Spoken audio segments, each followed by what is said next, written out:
CAA से मुसलमान भाइयों को कोई दिक्कत नहीं है। रमजान एक ऐसा पर्व है जहां पर हम जीवन को जीते हैं और इस पाक पवित्र माह में कभी भी गुनाह नहीं हो सकता। नफरत पैदा करने, किसी तरह दंगा कर दो, कोई 10 मुसलमान को कहीं खड़ा कर देगा दाढ़ी वाले को और दंगा करके ये चाहते हैं कि इस इशू को किसी भी तरह हम राजनीतिक हथकंडा बन। सीएए संविधान के मुताबिक पहले से ही लागू है, किसी चीज पर नहीं हुआ। तब इनको लगा कि अब दंगा हो, इसके लिए कोई उपाय अंतिम करो। एक बात मैं बता देता हूं, रमजान एक ऐसा पर्व है जहां पर हम जीवन को जीते हैं और इस पाक पवित्र माह में कभी भी गुनाह नहीं हो सकता। साथ साथ सीएए से मुसलमान भाइयों को कोई दिक्कत नहीं है, वो किसी की भी नागरिकता नहीं ले सकते।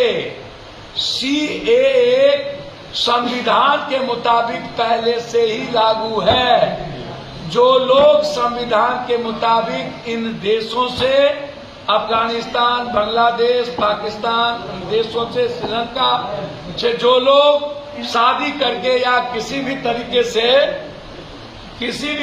से जिस रिश्ते के तहत आएंगे, 6 सालों में जो इनको यहाँ नियम कायदे को स्वीकार करेंगे, हमारा 18 क्लोजर को एक्सेप्ट करेंगे, उनको नागरिकता संविधान के तहत ही देनी है।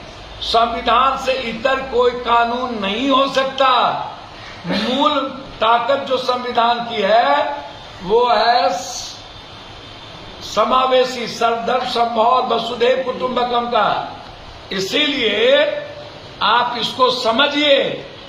कोई भी व्यक्ति पप्पू यादव के पास एप्लीकेशन दे सकता है, एक्सेप्ट किसे करना है वो मुझ पर है।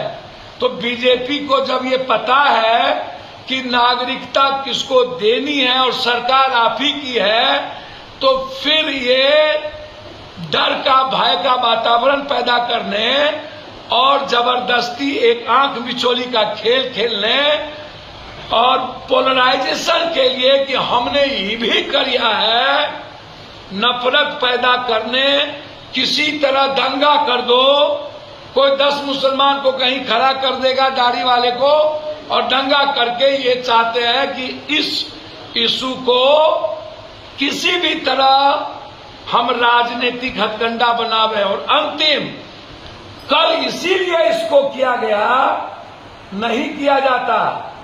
चुनावी बांड में जो सुप्रीम कोर्ट ने कहा, मैंने पहले कहा आपको, एसबीआई इंडिया में ही है ना नरेंद्र मोदी जी, 26 साल में एसबीआई में पता नहीं चला, स्विस बैंक तो 10 साल में नहीं पता चला आपको। अब काला धन और नोटबंदी का ब्लैक मनी, एसबीआई का भी पता नहीं है।